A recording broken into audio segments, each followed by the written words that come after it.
In a jaw-dropping twist, Karen launches an attack on a black delivery man, completely unaware that Shaquille O'Neal is on his way. And what happens next is bound to turn the tables. The baseball bat connected with the side mirror of Joe Williams's delivery van with a sickening crack. Glass shattered across the asphalt as Joe's knuckles whitened around his steering wheel. "Get out of the car, delivery boy!" A man in an expensive suit shouted, his face contorted with rage as he swung again, this time aiming for the windshield. If this story interested you, don't forget to subscribe to our channel and give a like. Tell us which city you're watching us from. We continue. Joe ducked instinctively as spiderweb cracks exploded across the glass. Around him, the pristine streets of the Upper East Side neighborhood seemed to close in. What had started as a routine delivery had spiraled into a nightmare in less than 3 minutes. "I didn't take anything from your house, sir," Joe called out, his voice steadier than he felt. He was acutely aware of the growing crowd of onlookers, neighbors in designer clothes stepping out of multi-million-dollar brownstones. Smartphone cameras already raised. Like hell you didn't. The man, Mr. Whitmore, according to the delivery app, reared back for another swing. "My wife's diamond earrings go missing the same day you show up? Not a coincidence." Joe's mind raced. The economics textbooks in his backpack wouldn't shield him from a baseball bat. The part-time delivery job that helped pay his college tuition suddenly seemed like a terrible decision. He glanced at his phone, considering calling 911, but experience had taught him that in neighborhoods like this, police tended to make assumptions about who the real perpetrator was. "Please, sir, I just delivered your groceries. I never went upstairs." "Liar!" The man's face had turned an alarming shade of purple. Behind him, a woman emerged from the house, Lisa Whitmore presumably, her blonde hair perfectly styled, her expression a mask of rehearsed distress. "Richard, the police are on their way," she announced loudly, her eyes never meeting Joe's. "They said to detain him until they arrive." The word detain sent a chill down Joe's spine. He'd heard stories from other black delivery drivers, situations that started with accusations and ended with hospitals or jail cells. Mr. Whitmore took a step toward the driver's side door. "You heard my wife. You're not going anywhere." Joe made a split-second decision. He couldn't stay here, trapped in his van, while the situation escalated. With shaking hands, he unbuckled his seatbelt and reached for the door handle. "I'm going to step out," he announced, trying to keep his voice calm. "I don't want any trouble." "Should have thought about that before you stole from us," Mr. Whitmore snarled, gripping the bat tighter. Joe pushed the door open slowly, raising his hands in a universal gesture of surrender. The crowd had grown larger, with some neighbors even bringing out drinks to watch the spectacle unfold. Not a single person stepped forward to question what was happening. "Check his pockets," someone called out. "He probably has a weapon," another voice added. Joe felt sick. He was a 21-year-old economics major with a 3.8 GPA and dreams of becoming a financial analyst. Now he was being treated like a criminal for doing his job. The weight of the injustice pressed on his chest, making it hard to breathe. "Empty your pockets," Mr. Whitmore demanded, taking another step forward. "Sir, Now!" The shout made Joe flinch. Slowly he began pulling items from his pockets, his phone, his wallet, his keys. He placed them carefully on the hood of his van. "The backpack too," Lisa Whitmore called out, her voice sharp with accusation. Joe felt a surge of anger. His laptop was in that backpack, the laptop he'd saved for months to buy that contained all his course notes and thesis research. "There are no earrings in my backpack, ma'am. Just my college textbooks and laptop." "We'll be the judge of that," Mr. Whitmore said, taking another threatening step forward. The crowd was closing in now, a wall of hostile faces. Joe felt trapped, cornered, his heart hammered against his ribs as fight-or-flight instincts warred within him. Then a deep voice cut through the tension like a thunderclap. "What seems to be the problem here?" The crowd parted as a massive figure stepped forward, Shaquille O'Neal, all 7'1" of him, dressed in casual clothes but radiating authority. The expressions on the faces around him shifted from aggression to shock in an instant. Joe had never felt such profound relief in his life. 3 years earlier, Joe Williams had sat across from his high school guidance counselor, trying to process what he was hearing. "You're telling me I can't afford to go to college?" Joe asked, his voice barely above a whisper. Mrs. Tanner sighed, pushing her glasses up her nose. "That's not what I said, Joe. I said that even with your scholarship, there's still a significant gap in funding. Your academic record is stellar. 4.0 GPA, perfect attendance, excellent recommendations. But the financial reality is challenging." Joe stared at the acceptance letter in his hands. New York University's economics program, his dream school, his ticket out of the cycle of poverty that had claimed so many in his neighborhood. He'd worked too hard to give up now. "I'll figure it out," he said firmly. "I'll get a job, 2 jobs if I need to." Mrs. Tanner's expression softened. "Joe, you're one of the most determined students I've ever worked with. If anyone can make this happen, it's you. But please be realistic about what you're taking on." That conversation had set the tone for the next 3 years of Joe's life. A constant balancing act between academic excellence and financial survival. While his classmates enjoyed the full college experience, Joe juggled a schedule that would have broken most people. Full-time course load, part-time campus job, weekend shifts at a local restaurant, and more recently, evening delivery work for an upscale grocery service. Sleep became a luxury. Social life became an afterthought. But his GPA remained impeccable, and each semester brought him one step closer to the finance career he'd set his sights on. The delivery job had seemed like a godsend at first. Flexible hours, decent tips, and the ability to listen to economics lectures through his earbuds while he drove.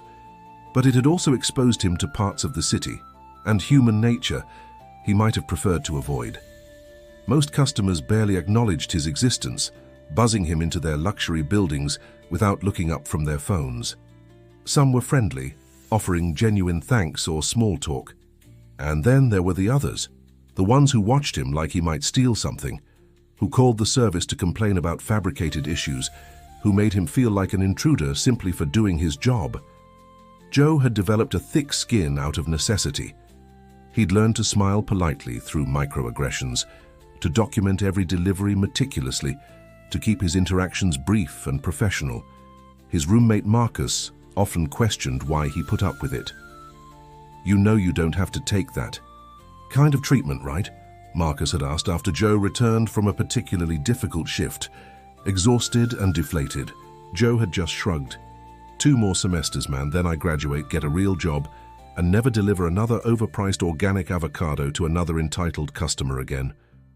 Marcus hadn't seemed convinced. "Just be careful out there. Some of these people, they don't see you, Joe. They see what they want to see."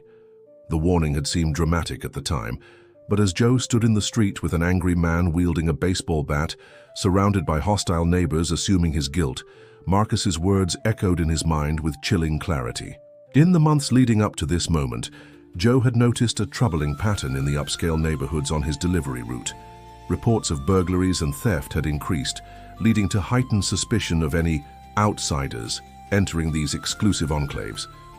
Neighborhood watch groups had formed, security systems had been upgraded, and Joe had felt increasingly unwelcome eyes following him as he completed his deliveries. The Whitmore's address had been added to his route just 2 weeks ago. On his first delivery there, Lisa Whitmore had insisted on checking the contents of every bag before signing for the order, making it clear she didn't trust him. On his second visit, she'd called the service to claim items were missing, resulting in a warning from Joe's supervisor, despite his meticulous verification process. Today had been his 3rd delivery to their brownstone, simple grocery items that he'd handed directly to Lisa Whitmore at her door. She'd seemed distracted, signing for the delivery without the usual inspection. Joe had returned to his van, relieved at the uneventful interaction, only to have Richard Whitmore come charging out of the house 10 minutes later, baseball bat in hand, shouting about missing diamond earrings. And now here he was, caught in a nightmare scenario he'd always feared but hoped to avoid, with his future hanging in the balance over a theft he hadn't committed. "Shaq." Richard Whitmore's voice faltered, the baseball bat lowering slightly. "What are you doing here?" Shaquille O'Neal moved with surprising grace for a man of his size, positioning himself between Joe and the agitated homeowner. "I was on my way to a charity event nearby," he said casually, as though he regularly broke up potential assaults on city streets. "More importantly, what are you doing? Because from where I'm standing, it looks like you're threatening a young man with a weapon." The crowd's energy shifted palpably. Smartphones that had been recording in anticipation of violence were now capturing a celebrity encounter. Lisa Whitmore stepped forward, her hostility instantly replaced with a starstruck smile. "Mr. O'Neal, what an unexpected pleasure," she gushed.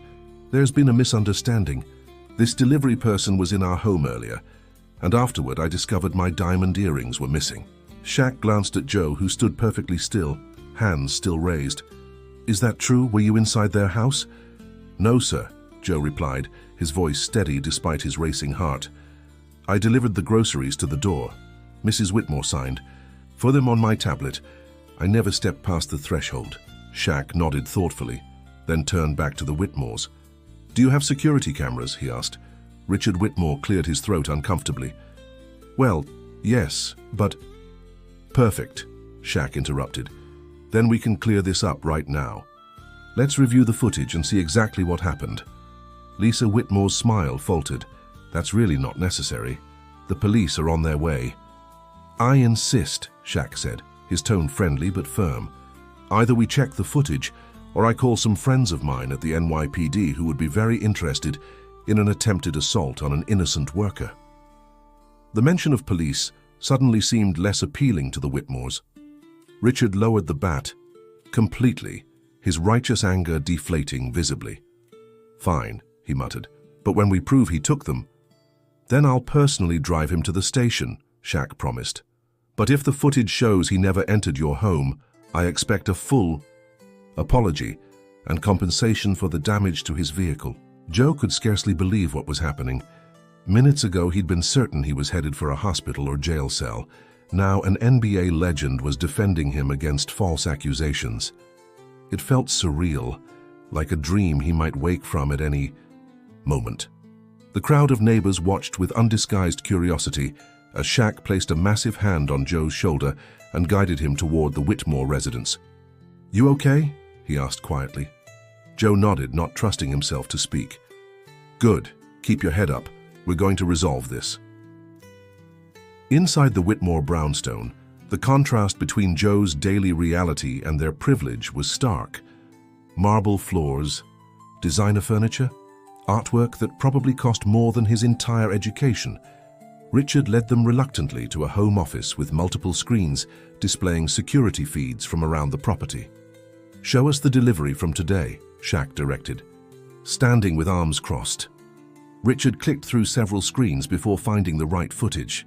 The video clearly showed Joe arriving with grocery bags, Lisa opening the door, accepting the delivery, and signing the tablet. Just as Joe had said, he never crossed the threshold. "Well," Shaq said, his voice deceptively light, "looks like this young man told the truth." Lisa Whitmore's perfectly composed facade began to crack. "That doesn't prove anything.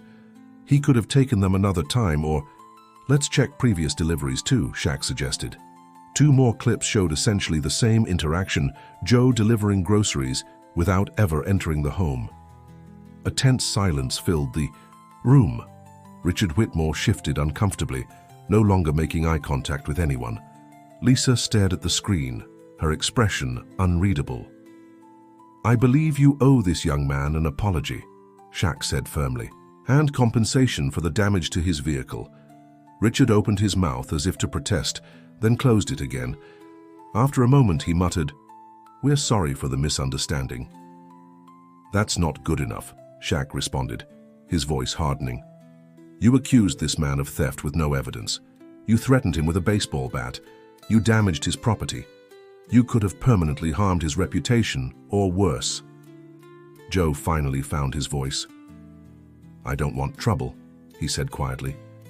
"I just want to be able to do my job without being treated like a criminal." Lisa Whitmore's eyes suddenly widened. She hurried from the room without explanation, returning moments later with a small jewelry box. Opening it revealed a pair of Diamond earrings. I found them, she said, not meeting anyone's gaze. They were in my other jewelry box all along. The implication hung in the air, unspoken but unmistakable. There had never been a theft. The earrings had never been missing. You put this young man's safety at risk over earrings you misplaced? Shaq's voice was dangerously quiet. Richard Whitmore's face flushed with embarrassment or anger, perhaps both. How were we supposed to know? When things go missing after strangers have been in your home?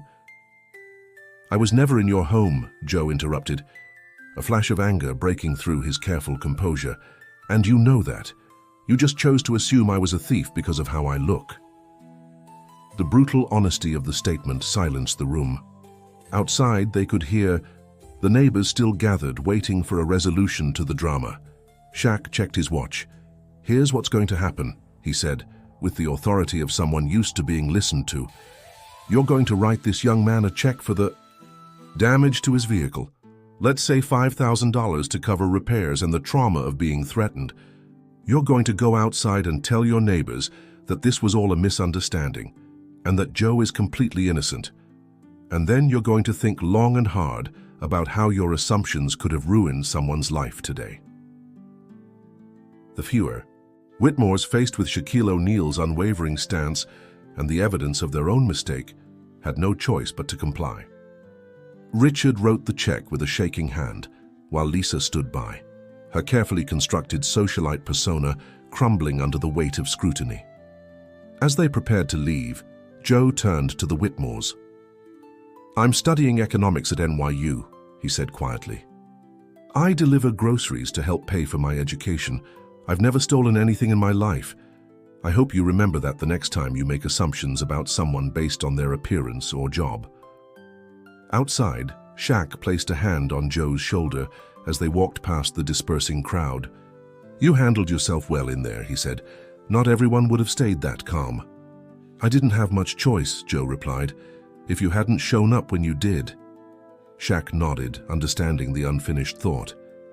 Unfortunately, I can't be there every time something like this happens. And it will happen again in different ways with different people. Joe looked at his damaged van, a symbol of how quickly his hard work and dreams could be threatened by other people's prejudice. So what am I supposed to do? Just accept that.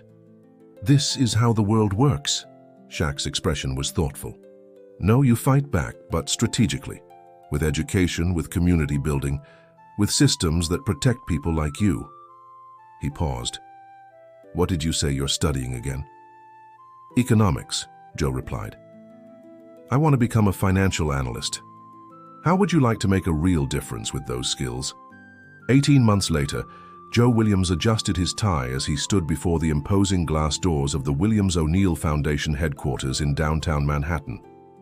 The building, previously an abandoned community center, had been transformed into a modern workspace humming with purposeful energy.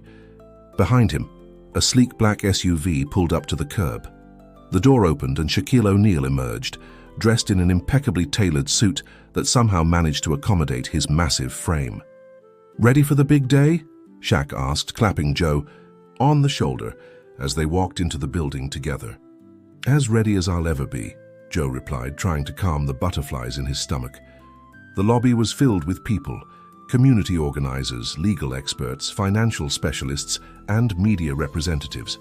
They had all gathered for the official launch of the Foundation's flagship program, the Economic Justice Initiative. There he is, called out Dr. Maya Peterson, the Foundation's newly appointed Director of Research. The man of the hour.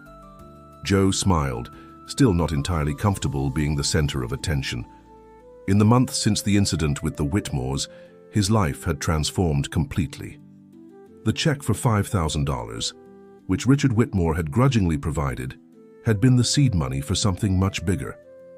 Shaq had connected Joe with lawyers who helped him file a formal complaint against the Whitmores for racial profiling and intimidation. The case had attracted media attention, and when other delivery drivers and service workers came forward with similar stories, what began as a personal incident evolved into a movement. The settlement had been substantial, but more importantly, it had created an opportunity for systemic change.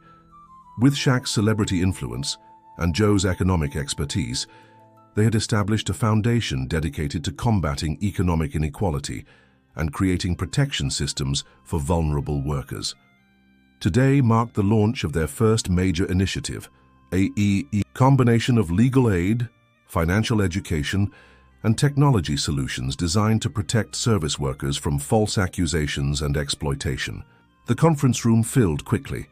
Joe took his place at the podium, looking out at the assembled crowd. Among the faces, he spotted Marcus, now the Foundation's communications director, giving him an encouraging thumbs up. Beside him sat Dr. Peterson and a team of economists who had helped develop the initiative's financial models. And in the back row, almost unnoticeable except for her distinctive blonde hair, sat Lisa Whitmore. The invitation had been Joe's idea, controversial within the Foundation, but ultimately supported. Sometimes, he had argued, the most powerful witnesses to change were those who had been on the wrong side of history. "Good morning," Joe began, his voice steady despite his nerves. 18 months ago, I was a college student delivering groceries to pay for my education when I was falsely accused of theft. What could have been just another statistic, another young black man wrongfully entangled in the criminal justice system, became instead the catalyst for the organization we're launching today. As he spoke, sharing both personal experiences and hard data about economic injustice, Joe felt a sense of purpose that transcended his individual story. The Economic Justice Initiative wasn't just about protecting delivery drivers from false accusations. It was about reimagining a system that had been built on inequality and exploitation. Our three-pronged approach addresses both immediate protection and long-term change, Joe explained, clicking through slides that detailed the initiative's structure. First, our legal aid program provides immediate representation for workers facing false accusations or workplace discrimination. Second, our financial education platform offers tools for economic empowerment and wealth building. And third, our technology solution. He gestured to a demonstration table where staff members displayed a new app designed to protect service workers through real-time documentation and verification systems. The Guardian Protocol app creates a secure record of all workplace interactions, protecting both workers and customers through transparency and accountability. The presentation continued, with various team members explaining different aspects of the initiative. Throughout it all, Joe felt an almost surreal sense of transformation. From the young man fighting to stay in college to the executive director of a foundation poised to create meaningful change. After the formal presentation, reporters gathered around Joe and Shaq for questions. "Mr. Williams," one journalist called out, "critics say this initiative places an unfair burden on businesses and homeowners. How do you respond?" Joe met the question head-on. "We believe that safety and dignity are not zero-sum games. Creating systems that protect vulnerable workers ultimately benefits everyone, including businesses and homeowners, by building trust and eliminating the social costs of injustice." Another reporter raised her hand. "Mr. O'Neal, what made you decide to partner with Joe Williams on this initiative?" Shaq's answer was characteristically straightforward. "When I saw what happened to Joe that day, I recognized two things: a young man with extraordinary resilience and character, and a system that needed changing. The question wasn't why would I partner with him, but how could I not?" As the Q&A continued, Joe noticed Lisa Whitmore slip out of the room, their eyes meeting briefly before she disappeared through the door. He wasn't sure what her presence had meant, atonement, curiosity, or something else entirely, but he hoped she had heard the message at the heart of today's event, that transformation was possible, both for individuals and for systems. The press conference wrapped up to enthusiastic applause. As the crowd dispersed to the networking reception, Shaq pulled Joe aside.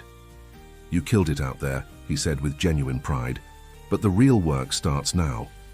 Joe nodded, aware of the challenges ahead.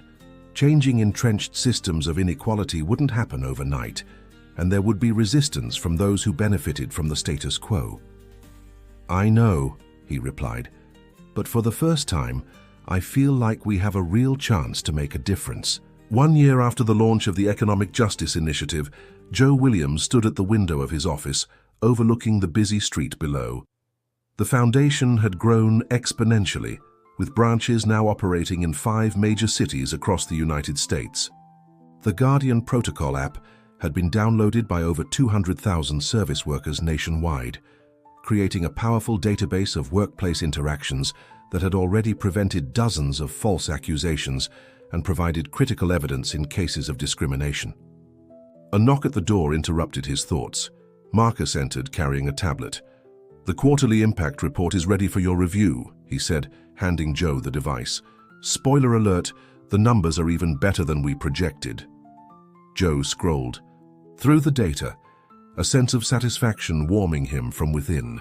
The Foundation's legal team had successfully represented over 500 workers in disputes with employers and customers.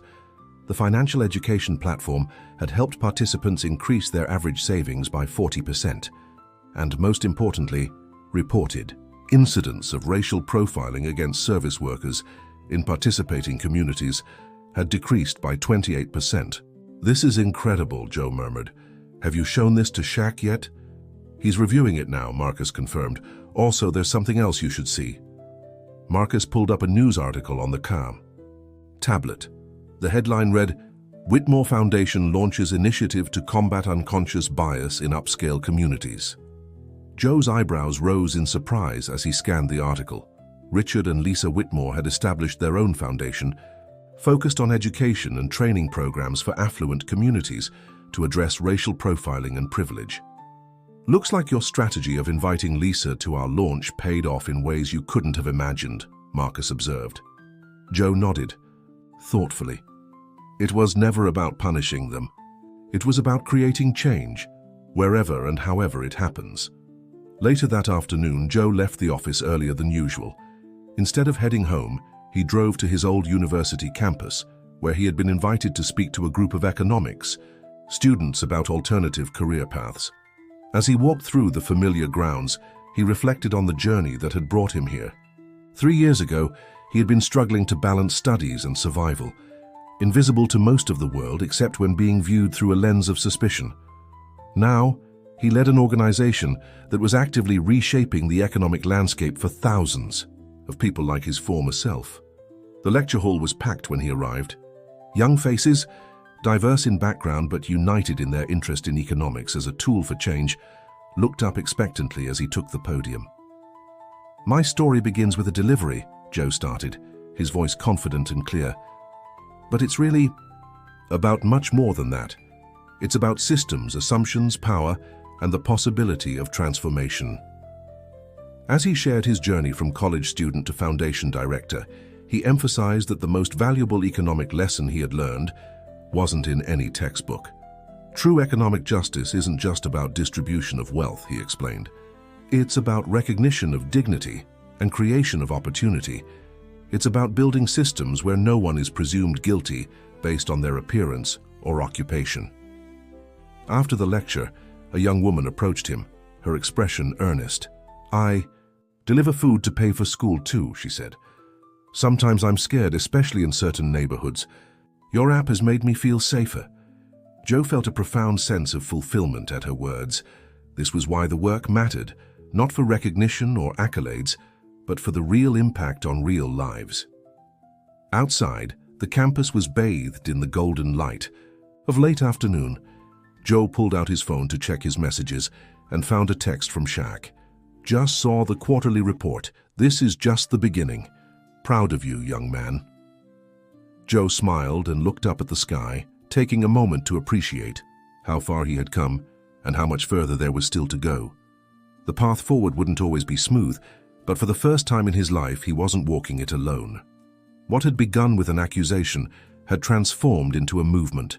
What had started as one man's defense of another had grown into a community of changemakers.